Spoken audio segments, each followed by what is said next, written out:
it was really hard for a long time. We have 6 kids, and they saw a lot of fighting. Um, my husband was always faithful, but the control got so bad that he went on a trip with one of his friends. And then when he came back, I found out that he had been unfaithful. And so that's the point where I was really thinking about divorce and just thinking about how it wasn't going to work out.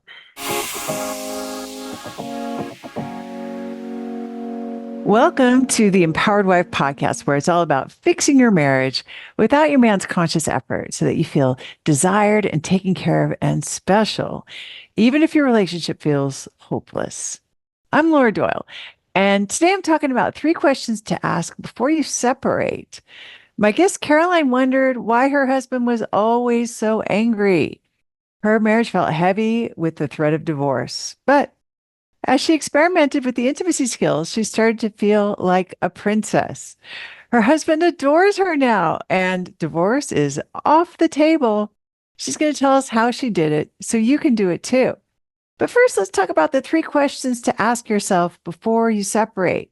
Because having this topic of separating on the table is scary. It's painful. Even if you're the one who wants to separate, it's still painful.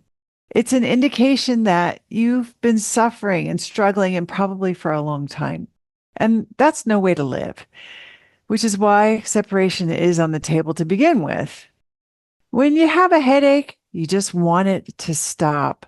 And when you're in a marriage that hurts every day, you just want the pain to stop. And separation promises to give you that relief.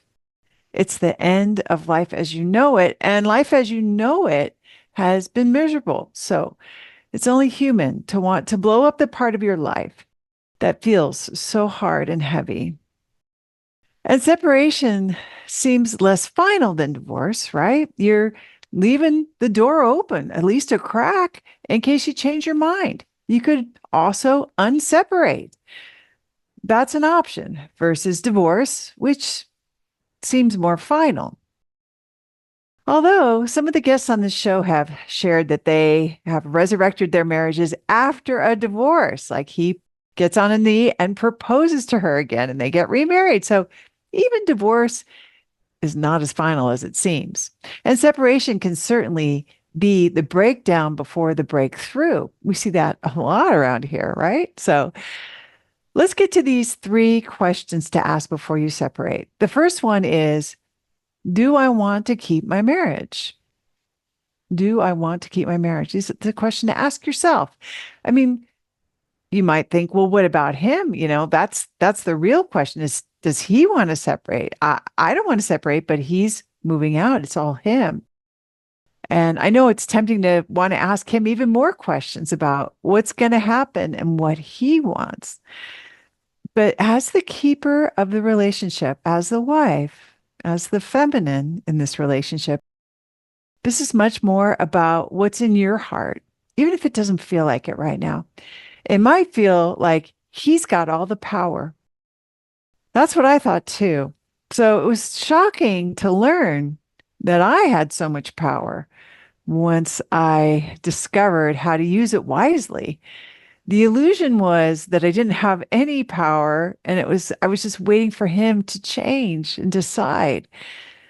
But the reality was that when I figured out my desires and I honored them, that's when I got the marriage I'd always wanted so badly. So it's scary to say you want a marriage that feels like it's falling apart and you're going to lose it anyway. It seems like it's just going to hurt more if you say you want it. And that is a risk. It is a risk. It takes courage to honor your desires. So it might feel safer to just skip this question and just accept what is to move on. But at least ask yourself what the answer is about the kind of future you desire. And then if you want, tell somebody else, tell a friend, tell your coach, tell your ridiculously happy wife group. Some of the bravest women I know decided to join relationship coach certification during a separation or right before a separation as a way to honor their desires to become their best selves and to have the best relationship, even though they didn't know what the outcome was going to be. They didn't know how they could control the future, and they couldn't control the future. So I'm inviting you to just ask yourself today, do I want to keep my marriage? And let your answer inform how you show up in your marriage, what you decide to focus on, how you decide to behave, right? Number two is what is within my control?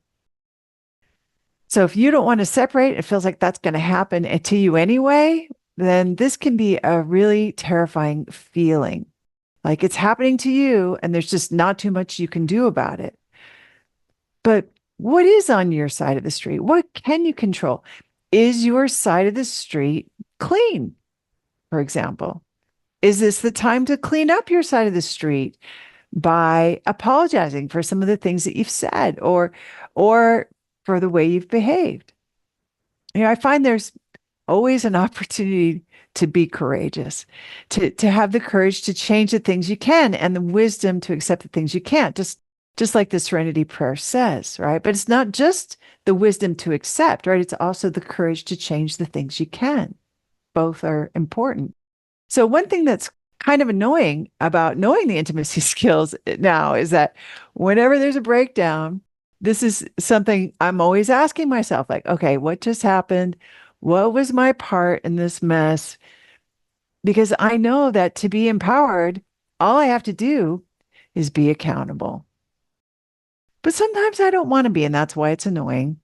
Like, no, thank you. Let's just blame him. Let's just focus on what he did wrong and how he should change, what he should do differently. But that just doesn't do much for me anymore. It just feels like kind of a waste of time and energy. So I'm always asking myself, what could I clean up? What's in my control? And usually, like 99% of the time, if there's a breakdown at my house and I end up saying, there's a problem here, that problem, it was me.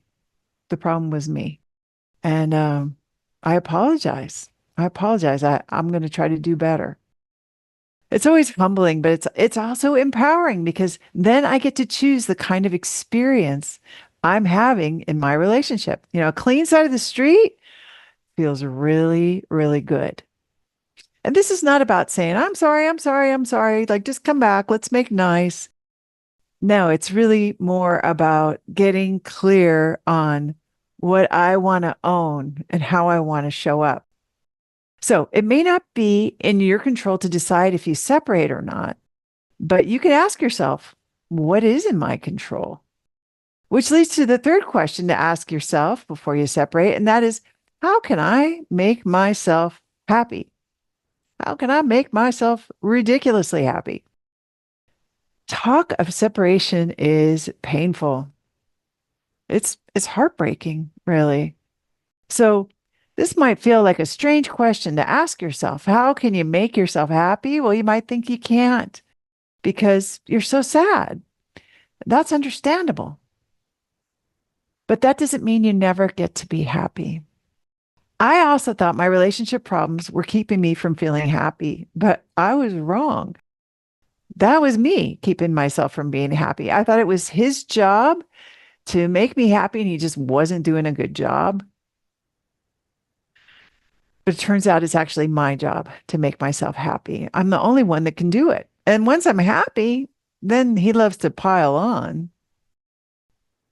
So, in your case, even though you might be separating, I want to invite you to consider spending time and money and energy just to make yourself feel good, just to smile and laugh, just to have frivolous fun.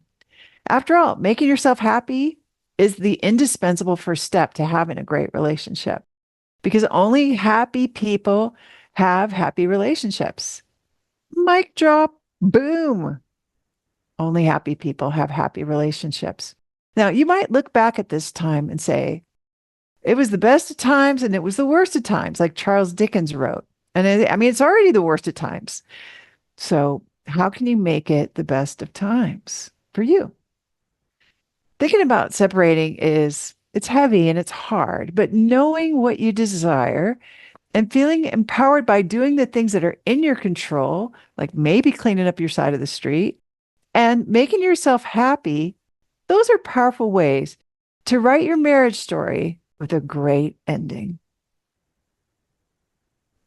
I have exciting news from the Laura Doyle campus, and I can't spill all the details yet, but trust me, it's going to be a blast and it's going to give your relationship a huge boost. Want to join in? Just watch for my email in the next few days. Here's a few hints about what's coming up. It's completely free. Thousands of amazing women are going to be doing it, and it only happens once a year. If you're not getting my emails, no worries. Head over to lauradoyle.org and sign up so I can personally invite you. Don't miss out on this incredible opportunity. Go to lauradoyle.org, scroll to the bottom, and make sure you get on my email list so I can invite you. You are going to love what's coming. My guest, Caroline, wondered why her husband was always so angry. Her marriage felt heavy with the threat of divorce. But as she experimented with the 6 intimacy skills, she started to feel like his princess. Her husband adores her now, and divorce is off the table. She's going to tell us how she did it so you can do it too. Caroline, welcome to the Empowered Wife podcast. I'm so excited that you're here. Thank you. I'm so glad to be here. So let's go back to the bad old days. What was going on in your marriage? My husband and I both have a history of childhood trauma. His childhood trauma made him develop like an anger problem. And my childhood trauma made me develop a control problem. And it was a disaster because the more I would try to control as a trauma response, the more angry he would get. And it was just like a terrible cycle that we would go through pretty regularly. Um, so we, I, it was really hard for a long time. We have 6 kids and they saw a lot of fighting. My husband was always faithful, but the control got so bad that he went on a trip with one of his friends. And then when he came back, I found out that he had been unfaithful. And so that's the point where I was really thinking about divorce and just thinking about how it wasn't going to work out. Wow, that sounds just crushing and heartbreaking. Yeah. 6 kids, and you find out he was unfaithful. So you were the one that was thinking about the divorce. Was it him threatening it? Sounds like. No, I'm the one that was like, this just isn't going to work out. We when we first were together, our lives were very chaotic. We just a lot of fighting, drinking, partying. And I found the Lord Jesus Christ in 2014, and my life radically changed. He would go to church with me, but I still struggle with control, even though I wasn't drinking and partying anymore. That control was still there. And through that, God kind of started showing me his design for marriage and how a Christian wife is supposed to treat her husband. And when he started showing me all that, I was very overwhelmed because it was complete opposite of what I was doing, what I grew up seeing my parents do, what the world says is what you're supposed to do. It was just completely opposite.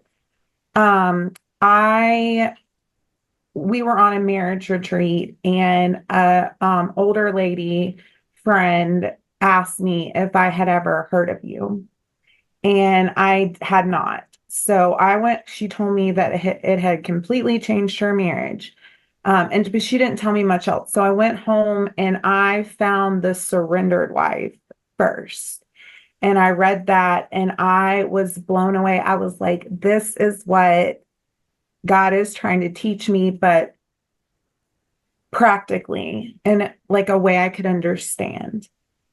So I read The Surrendered Wife and tried to put what I had learned from that book into practice, but you don't change overnight. So we still had a lot of issues. And then a couple years went by, and I remembered how much it had helped me, and I looked into it and I found The Empowered Wife. And that was about a year ago. Actually, April 15th is when I Mm. started last year in 2023 is when I started reading it again and really, really working on the skills. And I feel like so many of the skills are exactly what is in the Bible, what God tells wives to do.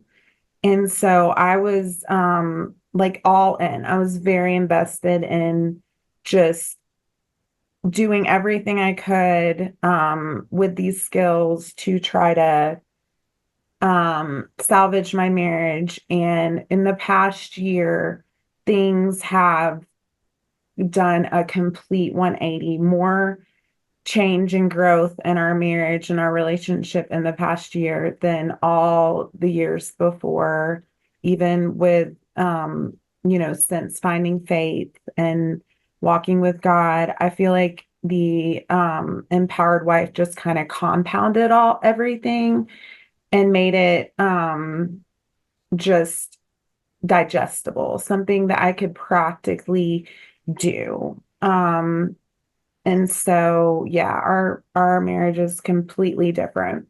Wow. So I love that you know the exact date. You're like April 15th. Oh, that's when it started. So so the Empowered Wife gave you some specific tools, sounds like, that you were able to kind of hold on to and implement. What did you start doing differently than what you had been doing?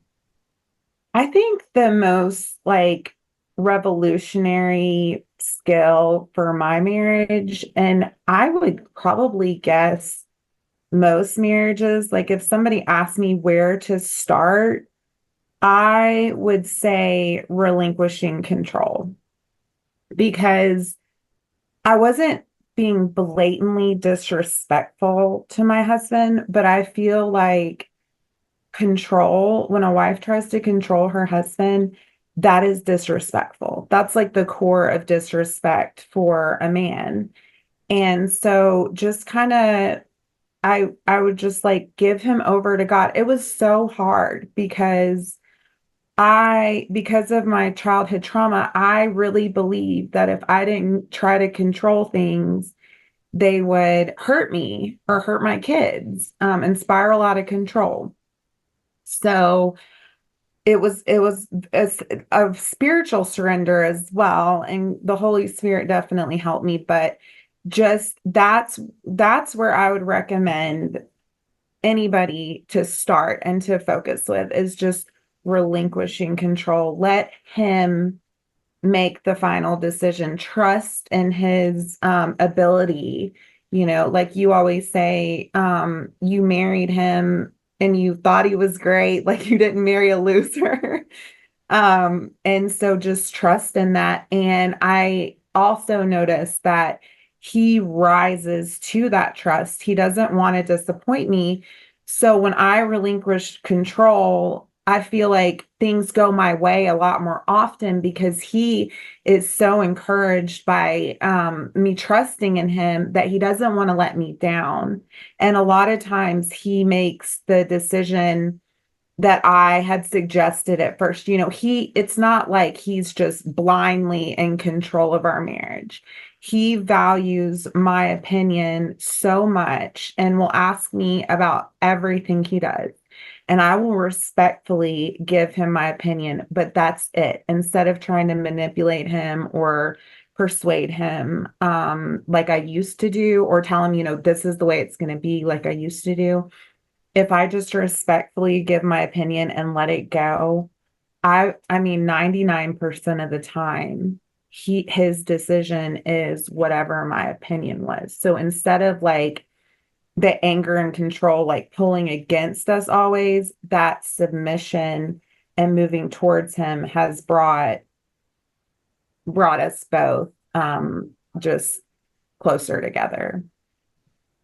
That's so great. I mean, relinquishing control does take a ton of courage. And right, it's not so easy to do.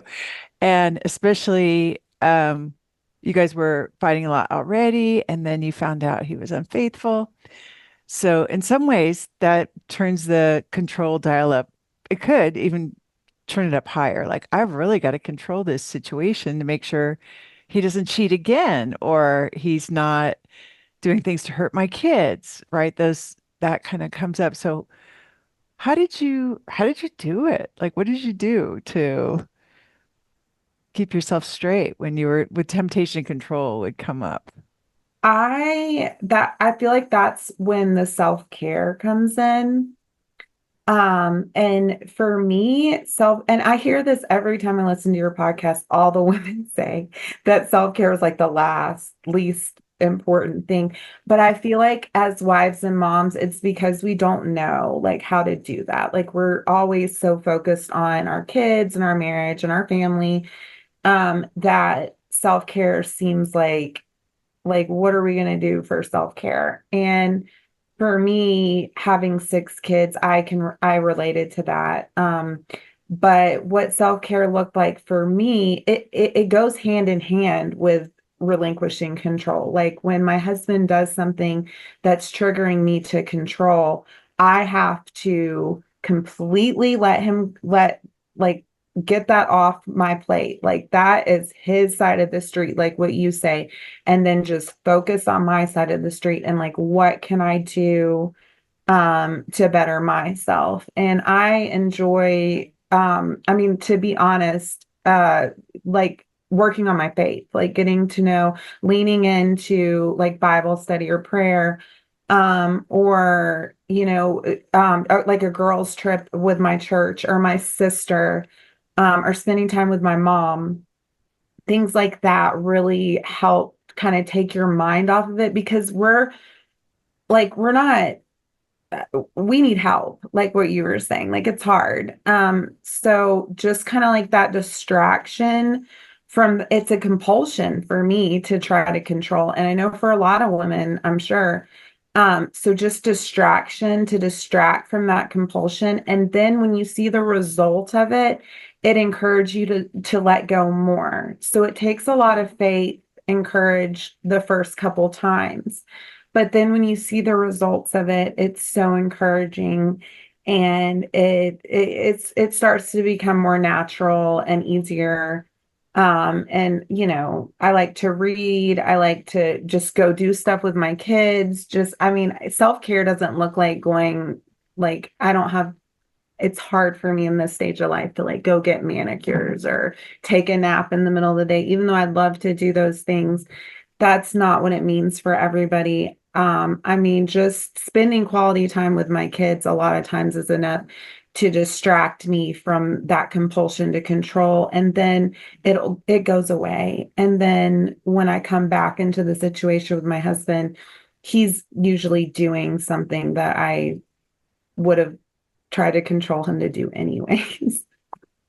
Oh, he's doing the thing you wanted him to do, but you were going and yeah, it wasn't going to come out that way if you tried to control it, but Exactly.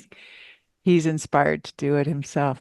Oh, well, Exactly. I love that. So I'm just curious, like, do you remember a time like when you thought, "Oh, I want to control this," and you did it, and then he ended up doing things the way you wanted anyway? I know sometimes it's hard to remember specific events, but I mean, that's like it, to be honest, daily little things happen. Like just this morning, we both work from home, and I feel a lot of times that I have more responsibility than he does because I also do all the cooking and cleaning and caring for the kids. So he has a lot of free time to like play video games. And sometimes that just grates my nerves, like Oh yeah. Oh watching yeah. like me trying to wrangle this kid and take care of laundry, and I have a meeting that I have to get to, and then he's just like living carefree playing video games. That is a huge trigger for me to be like disrespectful and controlling, to say, this isn't fair, you're not helping or whatever. But just this morning, I just don't say anything. I just don't say anything. I pray about it. I go on just trying to be the best mom and wife I can be. I used to, and it's a process because when I first started this, I wouldn't say anything, but I would be resentful and I would be huffing and puffing around the house, but I wouldn't say anything. Yeah. And that was definitely an improvement, but that's not the most effective way to handle it. The most effective way to handle it is just lean in to my side of the street, be happy, be cheery. What he does is between him and God. I mean, truly it is. It doesn't have anything to do with me. I can't control it. It's not personal. And he's going to have to deal with the consequences of that one way or the other, but I didn't say anything. And so he um like maybe 5 or 10 minutes later, after I kind of started looking at him like, this is, kind of, I need help getting ready for the podcast and everything. He got off and he did a puzzle with my kids, and he fixed them dinner. I mean, fixed them lunch. Because we're on the East Coast. So he just like really stepped up and, did some things for the family, just by me not saying anything. So Wow. So he so okay, so I love this. I love the part where you're like, at first I would just not say anything, but the energy was still there of like, oh my yeah. gosh, he's not doing anything and I'm doing everything, right? So and our energy kind of precedes us. So but I love you say like that was an improvement because at least you weren't using your words to like criticize or complain or control. And that so that was better than Right. Right. and now what I hear you saying is you kind of lean into what you're doing and you're deciding to be cheerful, for example, which is definitely feels better than being resentful. Like going into that full resentment mode can be, but it can be hard to make that switch too. Well, huffing and puffing is still controlling. I'm like, well, he's gonna see I'm not happy, and then he's gonna do what I want him to do. And it may work sometimes, but I promise just not doing that at all and just focusing on yourself. And like I said, I have little kids. I will cuddle them and, hug them, and that's self-care for me. Just spending that quality time with my kids. And then he sees that and he wants that too. So then he'll turn the game off. It's a lot more effective um than even the like subconscious manipulation that I was doing in the in between. Yeah. Yeah, and I mean, I love that. What that's a little wisdom bomb right there. Huffing and puffing is still control. Right? Even if we're not saying it. It's oh my gosh. That Right, is right. still a complaint, still criticism. We don't need to say anything. They're tuned in to us. Yeah. So I love that. And so you just like cuddling your kids and being smiley and happy while you're getting everything ready, even though you're feeling some pressure was magnetic to him. And that attracted him to like, okay, I'm going to do a puzzle with these kids too. Like this actually looks pretty fun. Yeah. So, and that to help you create more space. So I love that. Yeah. So it's like, I mean, I always, and you sound pretty saintly. Don't get me wrong, Caroline. You definitely sound pretty saintly. But in some ways, I mean, we're just mere mortal women doing this. So I love the part where you still feel that like that old tape is playing, like, "Ah, I do everything and he's not doing anything around here." But now you have a new way of dealing with it, so you don't kind of go off the misery cliff yourself. So Exactly. Oh yeah. Yeah. yeah, yeah, yeah, I love that. So, what else did you experiment with? Any other intimacy skills in your marriage? So I definitely, the gratitude is it's another one of those that's just all over the Bible. I mean, if you are thankful, it changes your attitude, it changes your perspective. And like what you always say, when you're grateful, you focus on the good things and then those things grow. And so I feel like when I show my husband gratitude, he like wants to get more of that, so he'll do it more. And then also the spouse fulfilling prophecies. I really kind of, and those work for your kids too, my teenagers. Like I will, tell them like you're so trustworthy and you are so responsible. And since I've started kind of experimenting with that, they become more trustworthy and responsible. And so I feel, and that's biblical too. That's like speaking life, and the power of life and death is in the tongue. And so I feel like I just really feel like all the skills from A to Z are just really practical ways to live out the way that God designed us in relationships. And it's not just the marriage relationship, but that's usually the hardest relationship that we have. So starting there and implementing these skills gives you confidence to implement them in other ways too. Like my mom, we have sometimes have a difficult relationship, but um being grateful to her and affirming her, telling her she's a great grandma and she's doing a good job and stuff.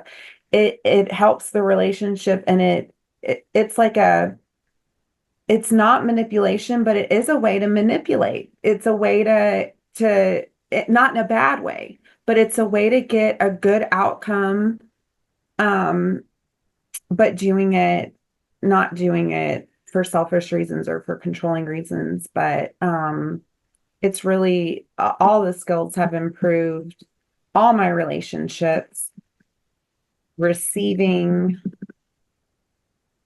um, I work from home. I work really hard. I have six kids. And growing up, I had sisters and a mom. And so we were taught like women can do everything a man can do. You're independent. You don't need a man. And that mentality is really hurtful in marriage, because if you don't need your man, then like what's he there for? It starts to be like, he doesn't have a purpose. And so just kind of telling, like I remember if it maybe in a book or in one of your books or podcasts, just like saying you can't do something. When I started saying that, my husband was like, "What do you mean you can't?" Like he was so confused. Like, "What do you mean you can't?" And then he kind of just started realizing like that it's just a boundary. Like even though I can, like I'm not going to anymore. And that really encourages him also to step up, and be more helpful, and then receiving too, that just goes hand in hand, um Yeah, I'd love to and say. gratitude. So I mean, that also takes a lot of courage to say I can't, right? When you've been raised, you can do anything. And you were saying I can't to something that, like, technically you could have done it, but it sounds like it would cause resentment, or it it would have been overtaxing, maybe made you too tired or something like that. Do I have that right? Or Oh yeah, yeah. exactly. Or just, like I mean, it's a nice way to say, like, that's not my job anymore. That's your job. I used to do things around the house like fix toilets and hang light fixtures and stuff. And I'm done with all that. Like, you can do that. You can do it. And it's just a nice way of being like, I can't do that. And then he's like, well, I could. And then he does. And I feel like that also, you always talk about your husband wants to be your hero. Well, that's where the gratitude comes in, because when they do something for you and you receive it, and then on top of that, you're grateful, it's just like makes their day. Like my husband just wants to do more of that, like look and see what else he can do to get that affirmation from me and get that gratitude from me. So kind of letting go of those things that I had so much control over before, and saying, and it's not disrespectful, like, well, you're the man, you could do it. I just say I can't, or would you help me? Or I would love for this to get done, and I went shopping with my sister the other day, and I came home and the laundry was folded and the dishes were done. And I was like, I couldn't believe it. And I told my sister, and my 8-year-old son was with us, and he was like, yeah, I did all that. My husband had made my son do it, which, I mean, it got done, It like got done. you can't be like, I want you to do this. I want you to fold the laundry and do the dishes and stuff. But he made sure it was done because he knew that it would make me happy. And I was really happy and I was really thankful. Um, And your that, 8-year-old's learning, how to contribute, be yes. Oh, yeah. responsible and stuff too, right? So there's like Yeah. all kinds of benefits. So, okay, so I love this. But it must be kind of scary when you were saying I can't. And he's like, what do you mean you can't? Like, were you thinking, but like it says in the book to say this? Yeah, I'm like, why isn't this working? Why isn't he responding the right way? How did you handle that? It just takes time. I thought at first when I was like trying to use these skills that I would seem like I wasn't being genuine, because it was so different from everything I ever had done or said. But men, I feel like, or at least my husband, I feel like doesn't like he either doesn't think that deeply into it, or he just doesn't care. Like, he did not question my genuineness. He just, like, at first was a little confused, but as I kept on, he did, I guess, just didn't either, like I said, didn't like think I was being not genuine, or just didn't care, and like the new me. And then there was no question about it. And the changes I saw in him were almost immediate. These are really effective tools. The six intimacy skills are very effective. They're not something that you're going to try and they're not going to work. If you try them and they're not working, you need to just stick with them and lean into them and listen to the podcast, listen to other people's way, because you give one way to use them, but I found that there's other ways that work better for me than doing exactly what you say, and just experimenting with them. And one example of that is, instead of saying, I would love for this to get done, I don't say those exact words. I usually just say, can we do this? And we meaning like you, me, our kids. And usually it's our kids, but it gets done. It gets done. Yeah. And I just felt like that exact verbiage wasn't me. And so just experiment with it, take it as a jump off point and experiment with it. But like I said before, the main ones that I feel like were so immediately effective were the giving up control and the respect. That just made my husband into a different person. He rarely gets angry anymore. If he does, it's because he perceives some disrespect that is usually not there. And once we clear it up, he's not angry anymore. But that is very vital to a man. Respect is so vital to a man. And that's what the Bible says. The Bible says that women need love, and it doesn't say men need love. It says men need respect. Wives, respect your husband. And I always thought, like, well, don't they need love too? Like, that must be secondary. They live and breathe respect. And so, and that's how they feel loved, is when you respect them. So I would just encourage anybody, thinking that their marriage is like at a loss or hopeless, or like your spouse is just broken and he's never going to make you happy. Like, just looking at the intimacy skills and starting with those two, and then working your way, to using all of them, because they're all so important and effective.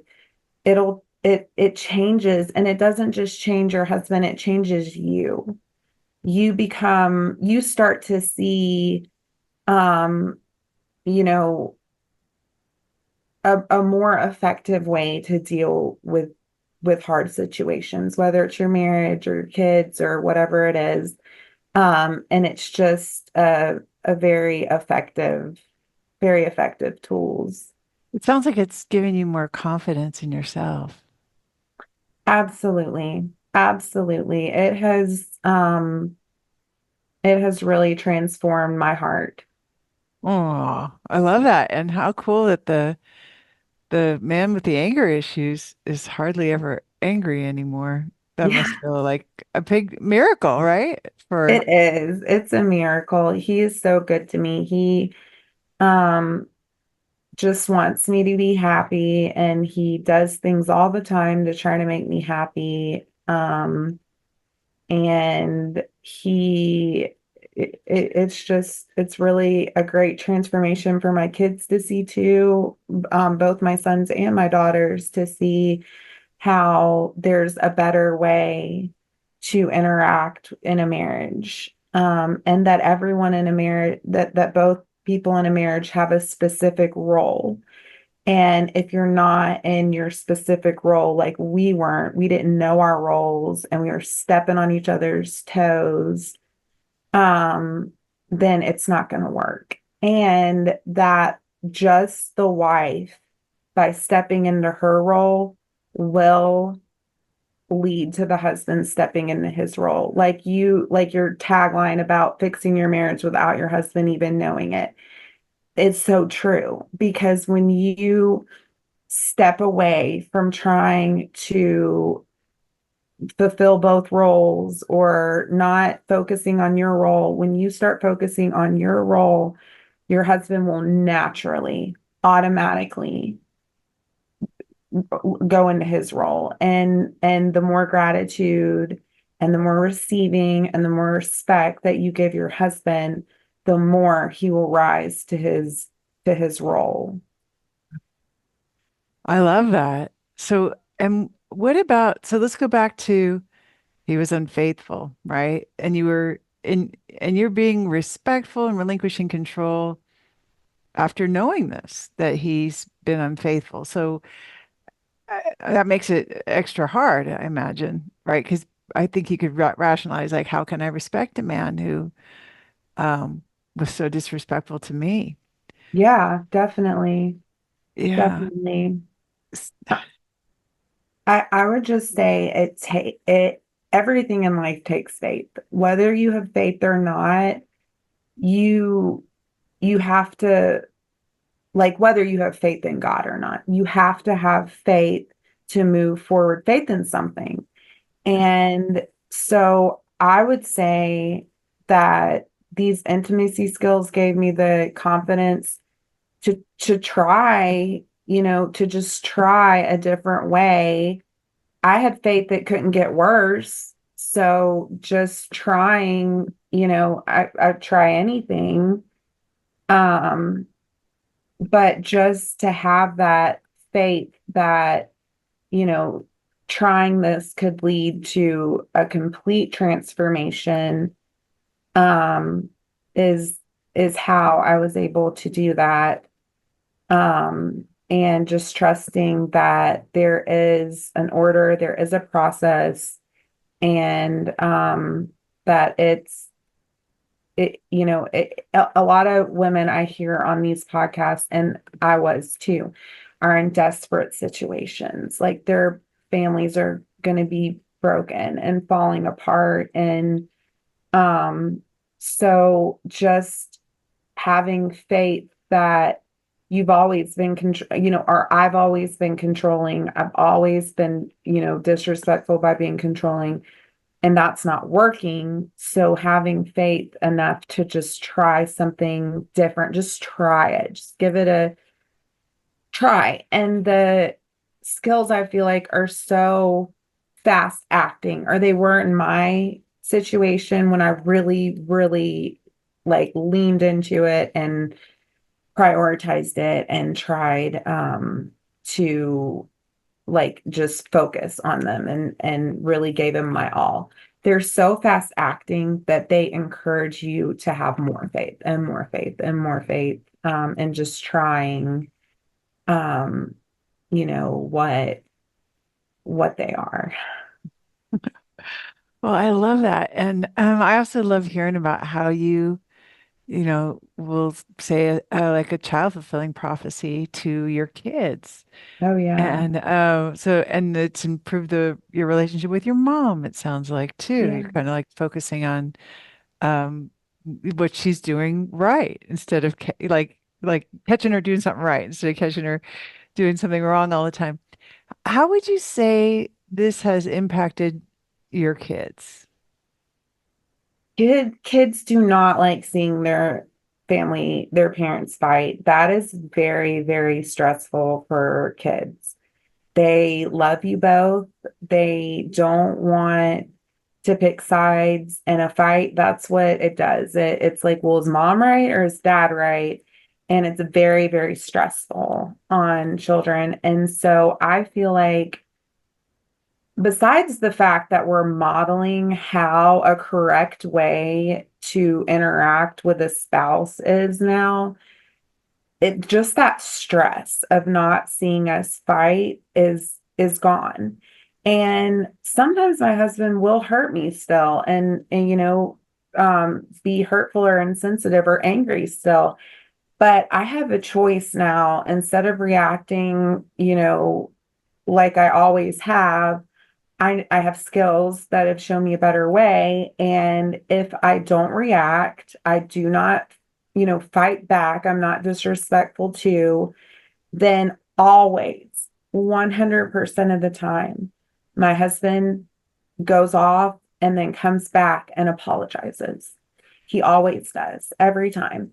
And that I I mean, that in itself is just showing my kids, like, you don't have to fight for yourself. Like, they're just by being respectful and having faith, like there is justice. There's always going to be justice. And Mhm. so I feel like it's been a great example for my kids in like a practical way, like when they grow up and get married, but also just in, if something unfair happens to you, you don't have to um fight back or be reduced to something you're not. If you just stand your ground and be respectful and not lash out in anger, then that's going to make the other person feel bad. They're, if you fight back, then they're going to be justified in what they did to you.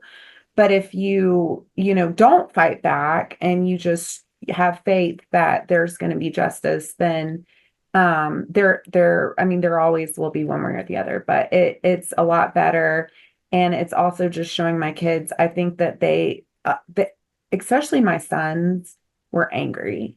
When we were fighting a lot, they were following in my husband and developing anger problems. But I feel like now in the past year, their hearts have softened a lot and they're a lot more wise. I mean, they're 19, 8, and 3, my sons, but they, in all their little stages of life that they're in, right? Because they're in three very different stages.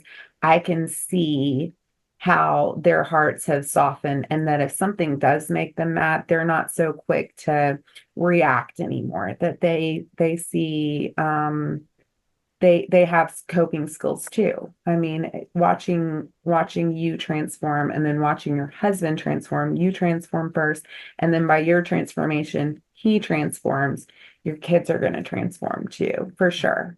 They saw the whole thing and it's helped them, it's softened them, is what you're saying, their Yeah, anger. yeah, it That has. must feel so good as a mother to feel like you're being that example of what's possible for those kids and providing an environment where they're softening. I mean, you saw it with your own eyes. That must be just an amazing, what an accomplishment, right? It's an incredible accomplishment. Yeah. I mean, it really it's all God, but a lot of Laura Doyle too.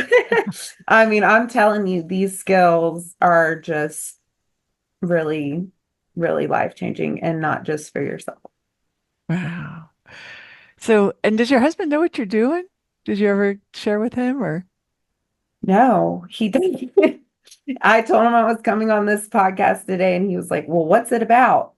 And I said, "Marriage." And he said, "Well, can I be on it too?" And I was like, "No." Oh, And that's all. That's all it was. He didn't ask me wow. anything else.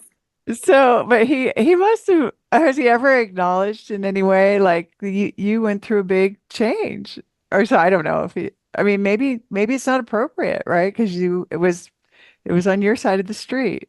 I mean, he definitely realizes it, but he's not the type to say, what, like I said before, he's very much like the caveman, like just like accept it for what it is. Don't like he doesn't care what it is. Okay. I don't know if he's not just not thought about it or if he just doesn't care. But he But he's just happy that it is the way it is. exactly. Yeah, I Yeah, my think husband once said, you don't want to know how the magic trick is done. You just want to see the magic, right? So, exactly. That's yeah, right. it's the That's same. right.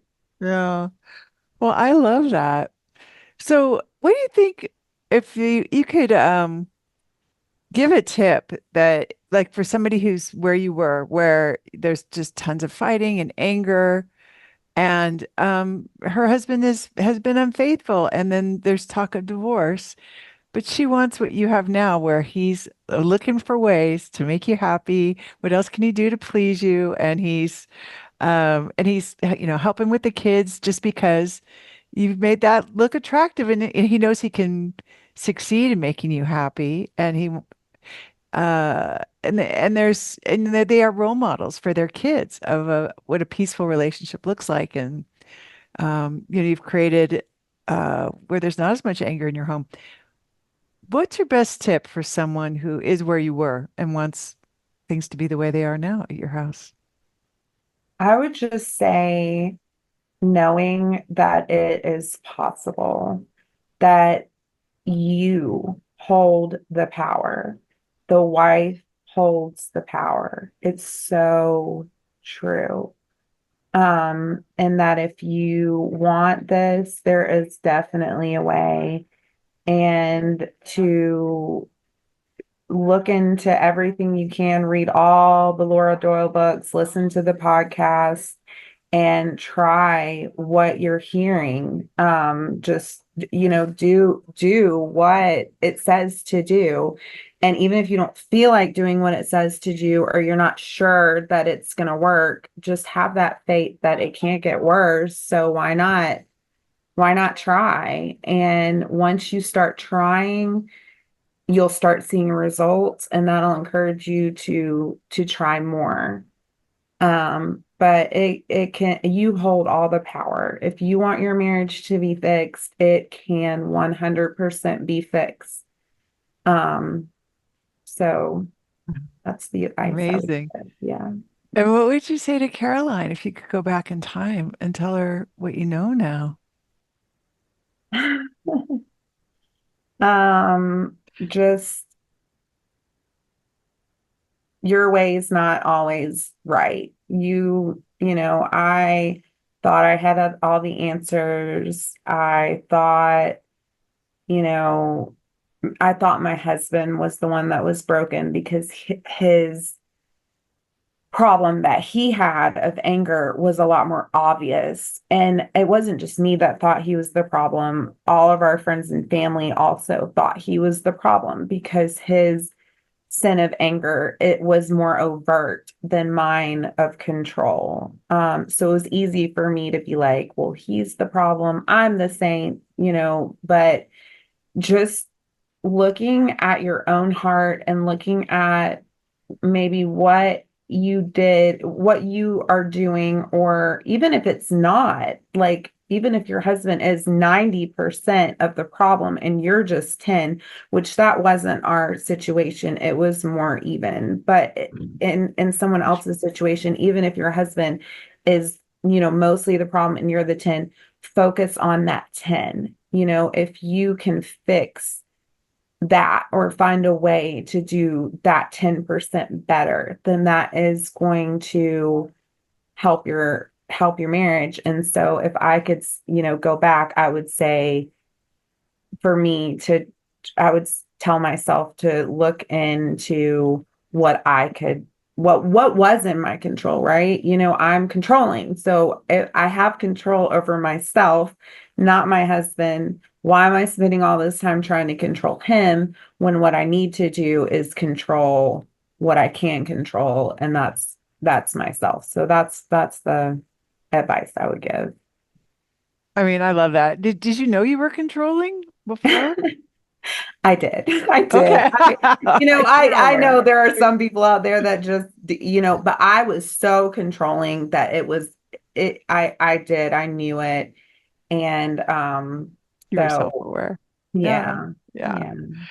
And so it was something you're like, well, I know I'm controlling and maybe I'd like to stop. Feels like a compulsion, but you just that was hard to do. You didn't know how to stop the controlling, it sounds like. Yeah, and like I said before, it just little tiny, it doesn't start big. Like I didn't just relinquish all control one day because I No, couldn't. I literally couldn't. It was like no. ingrained in me.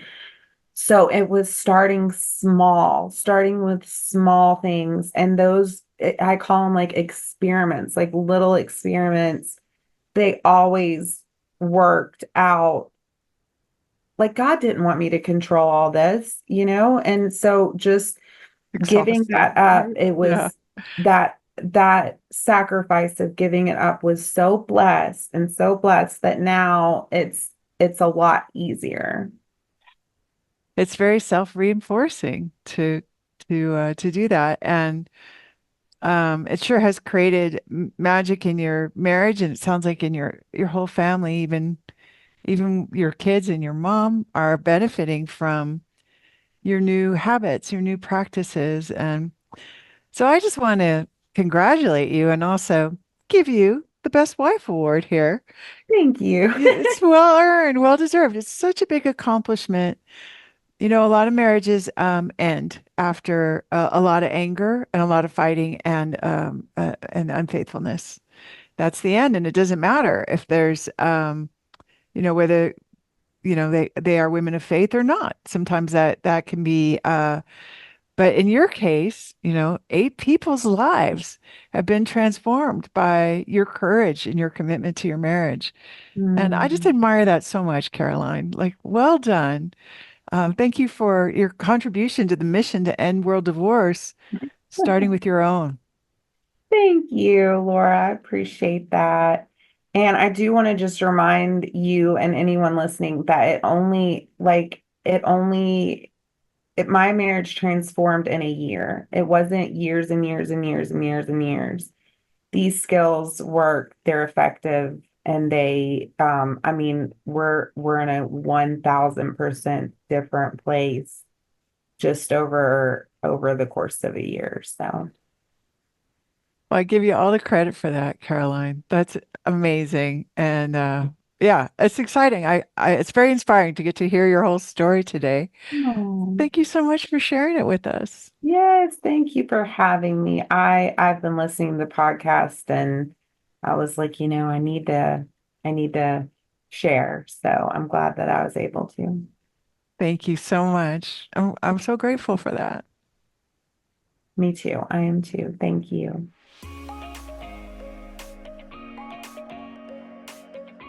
If you're wondering how to get started with fixing your relationship and making it shiny again, then you need a roadmap. Get 6 simple steps to follow that will set your relationship up for success. Discover 3 common mistakes that wives make trying to fix their relationship that just make things worse when you download my free Adored Wife Roadmap. You can do that at getcherished.com. Go to getcherished.com now to get your roadmap in minutes.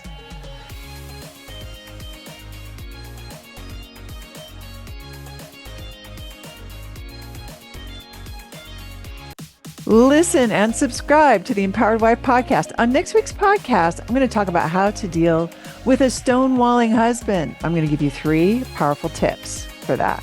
And in the meantime, I hope you're having lots of fun. Today's fun fact is I just accidentally closed the tab that I've been meaning to read for the past 3 years.